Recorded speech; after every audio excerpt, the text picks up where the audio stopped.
कैसे आत्मा बाप का रूप को धारण कर सकता है। जो आत्मा बाप के कार्य में निमित्त बनते हैं वही केवल बाप के रूप को धारण कर सकते हैं, क्योंकि बाप के रूप धारण किए बिना बाप का कार्य में कोई भी आत्मा सहयोग नहीं कर सकता है। तो भगवत गीता में 14वां अध्याय में 3 श्लोक है, 17, 18 और 19। ये तीनों श्लोक में ये बहुत स्पष्ट रूप से ये व्याख्या किया गया है।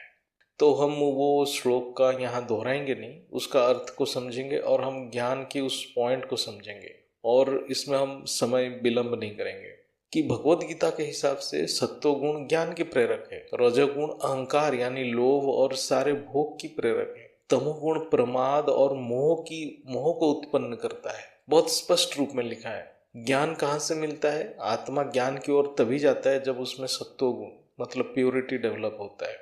अहंकार यानी रजोगुण, जब अहंकार रहता है, जो अग्नि तत्व रहता है, वो सारे भोग का प्रेरक है। लोभ मोह अहंकार जैसे सारे क्रोध सारे रजोगुण है और सारे अग्नि तत्वों से निकलता है। तमोगुण प्रमाद और मोह को उत्पन्न करता है, ये अंधकार है। मोह मतलब गलत को सही मानना, प्रमाद मतलब पुरुषार्थ नहीं करना। सत्वगुण में स्थित आत्मा की ऊर्ध्व गति होती है। रजोगुण आत्मा मनुष्य लोक में बार बार जन्म लेता है, क्योंकि उसका कारण एक ही है, क्योंकि रजोगुण के चक्कर में उसकी इच्छा कभी खत्म ही नहीं होता है, और अहंकार से इच्छा फिर जन्म मृत्यु के चक्कर से वो बच नहीं पाता है।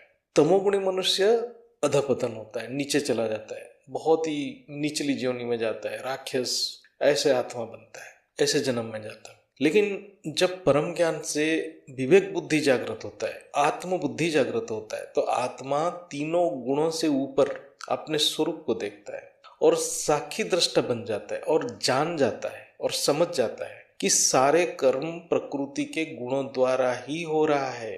इसलिए वो स्वयं ये सब कर्म और गुण से स्वतंत्र हो जाता है। जब आत्मा इस चीज को रियलाइज कर लेता है, तब आत्मा मेरा ही स्वरूप धारण करके मेरे पास आता है। यहाँ मेरा मतलब बेहद की बाप, और बेहद की बाप का स्वरूप आत्मा धारण करता है और बेहद की परमधाम ही चला जाता है, क्योंकि बेहद की बाप बेहद की परमधाम में उनका असली निवास स्थान है। तो यही है गुणातीत अवस्था, तभी आत्मा निमित्त बन जाता है। निमित्त आत्मा बेहद की बाप की स्वरूप को ही धारण कर सकता है और कोई